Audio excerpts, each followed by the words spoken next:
नमस्कार, the free voice के digital platform पे आप सभी का स्वागत है। मैं मनीष कुमार। दोस्तों, दुनिया में एक सबसे बड़ी खबर आई है और बहुत ही सनसनीखेज खबर आई, लेकिन जो वेस्टर्न मीडिया है, जो ग्लोबल मीडिया है और जो ग्लोबल पर्सपेक्टिव के जो बड़े बड़े देश हैं, फ्रांस हो गए, अमेरिका हो गए, इस खबर को पूरी तरह दबा दिया। आप सभी ने कुछ दिन पहले जैसा कि देखा होगा, इंडिया पे बहुत ज़्यादा प्रेशर बनाया जा रहा था, जो वेस्टर्न कंट्रीज है, यूएसए, यूके और ब्रिटेन के द्वारा, कि इंडिया वोटिंग करे रूस के खिलाफ। रूस और यूक्रेन में जो युद्ध चल रहा है उस पर निंदा प्रस्ताव पे इंडिया वोटिंग करे, और यूएन भी बाकायदा इंडिया पे दबाव बना रहा था। लेकिन आज ऐसा क्या हुआ कि यूएन खुद एक रेजोल्यूशन पास कर दिया यूएनएससी में, जिसमें कहा गया कि जो रूस और यूक्रेन के बीच में जो युद्ध हो रहा है उसको युद्ध कब बताया ही नहीं। उसने बोला कि रूस और यूक्रेन में जो हो रहा है वो तो एक विवाद है, this is not a war, this is a dispute. तो कहने का मतलब इतनी बड़ी खबर आई लेकिन इसको कवरेज नहीं दिया गया। इसको कहते हैं हाइपोक्रेसी, दोहरी रवैया। आप सभी लोग जानते होंगे कि हमेशा से जो वेस्टर्न कंट्रीज़ की पॉलिसी रही है, हमेशा डेवलपिंग कंट्रीज पे राज करना और अपनी पॉलिसी की थोपना, तो यहीं पे दिखाने की कोशिश करता है। चलिए दोस्तों, समझते हैं कि इसका कारण क्या है।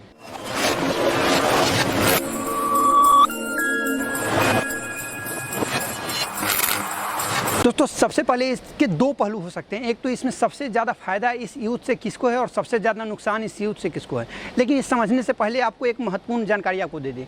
जो वेटिकन सिटी के, रोम के जो वेटिकन सिटी है, वहाँ के पोप फ्रांसिस ने एक स्टेटमेंट दिया है। उन्होंने कहा कि यूक्रेन की जो ज़मीन है वहाँ उसका इस्तेमाल किया जा रहा है वेपन्स के परीक्षण के लिए। जो हथियारों का परीक्षण है उसका इस्तेमाल करने के लिए यूक्रेन के धरती का इस्तेमाल किया जा रहा है। क्योंकि ज़्यादातर अगर आप देख लीजिए तो वहीं पे जितने वेपन्स है, चाहे रूस हो, चाहे यूके हो या यूएसए हो, वेपन्स लार्ज मात्रा में सेल कर जो बेच रहे हैं यूक्रेन को। अब चलिए समझते हैं कि इससे सबसे ज़्यादा फ़ायदा रूस और यूक्रेन से किसको हो रहा है। दोस्तों, अगर देखें तो ईस्ट एशिया में, पूर्वी एशिया की बात करें तो 20% जो वेपन्स की खरीदारी में बढ़ोतरी देखी गई है। वहीं अगर यूरोप की बात करें तो यूरोप में 19% वेपन्स की खरीदारी में बढ़ोतरी देखी गई है। वहीं अगर ओशियाना कंट्रीज जो होते हैं, ओशियाना कंट्रीज जो 14 ओशियाना कंट्रीज हैं, इसमें न्यूजीलैंड, फिजी और ऑस्ट्रेलिया जैसे देश आते हैं, इसके वेपन्स की खरीदारी में 54% की बढ़ोतरी देखी गई है।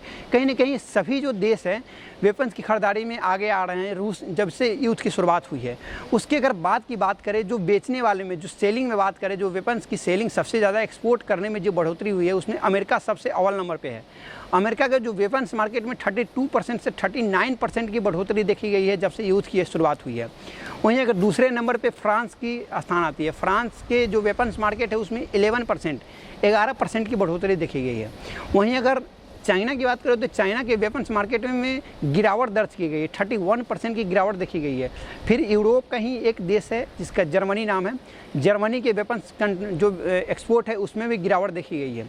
वहीं इजराइल के वेपन्स जो एक्सपोर्ट है उसमें फिर बढ़ोतरी देखी गई है, 19% की बढ़ोतरी देखी गई है इजराइल के वेपन्स मार्केट में।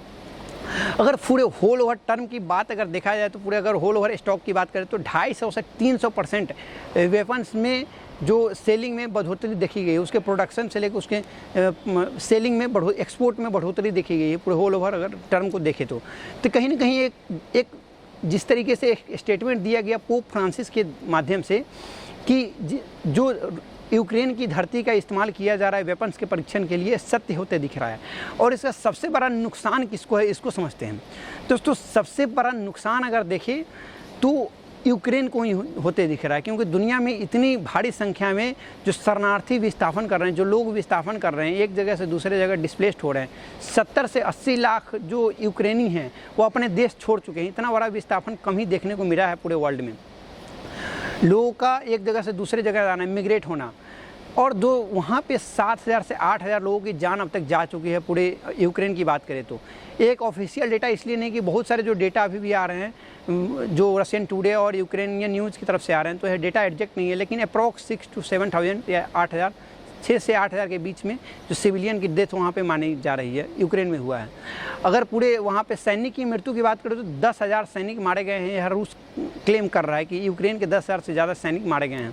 कहीं ना कहीं होल ओवर टर्म की बात करो तो यूक्रेन को सबसे ज़्यादा लॉस इसमें हो रहा है, और सबसे ज़्यादा मुनाफा अमेरिका को इनडायरेक्ट या प्रत्यक्ष या अप्रत्यक्ष तौर पे अमेरिका को होते दिख रहा है। क्योंकि अगर देखें तो वेपन्स कंपनी जितनी है उसमें एक होड़ सी लग गई है, उसमें उसके सेलिंग में सबसे ज़्यादा प्राइस हाइक हो गई है, उसमें जो आमदनी में भी प्राइस हाइक होने लगी है। तो कहने का मतलब अमेरिका आज ही ऐसा नहीं कर रहा है, इससे पहले भी जब जब वर्ल्ड वार 1 हुआ था उस समय भी अमेरिका ने ऐसा ही किया था। वर्ल्ड वार 1 के समय में अमेरिका सबसे लास्ट में आया था और सबसे पहले गया था। अमेरिका वर्ल्ड वार 1 में किया गया था, उस समय भी आप सभी को पता होगा वेपन सबसे ज़्यादा बेचा दूसरे देशों को और फिर सबसे लास्ट में आया, फिर सबसे लास्ट में निकला। मतलब वेपन्स का जो सेल का काम होता है, जो एक्सपोर्ट का काम होता है, सबसे ज़्यादा अमेरिका इसमें मतलब फ़ायदे में रहता है। हमेशा अपने फ़ायदे को मुनाफे के तौर पे कहीं भी वो कदम उठाता है। या अफ़गानिस्तान का इशू देख लीजिए या सीरिया का इशू देख लीजिए, हमेशा इस तरह का कदम उठाता रहा है। जो वेस्टर्न कंट्रीज में सबसे अव्वल नंबर पर अमेरिका है। अमेरिका हमेशा अपने फ़ायदे को देखते रहा। तो कहीं ना कहीं यह स्टेटमेंट भी सत्य लगता है कि यूक्रेन का जो ज़मीन है, जो धरती है, उसका इस्तेमाल वेपन्स के परीक्षण के लिए किया जा रहा है। कैमरामैन शिवम के साथ मनीष कुमार, LPU फगवाड़ा, पंजाब।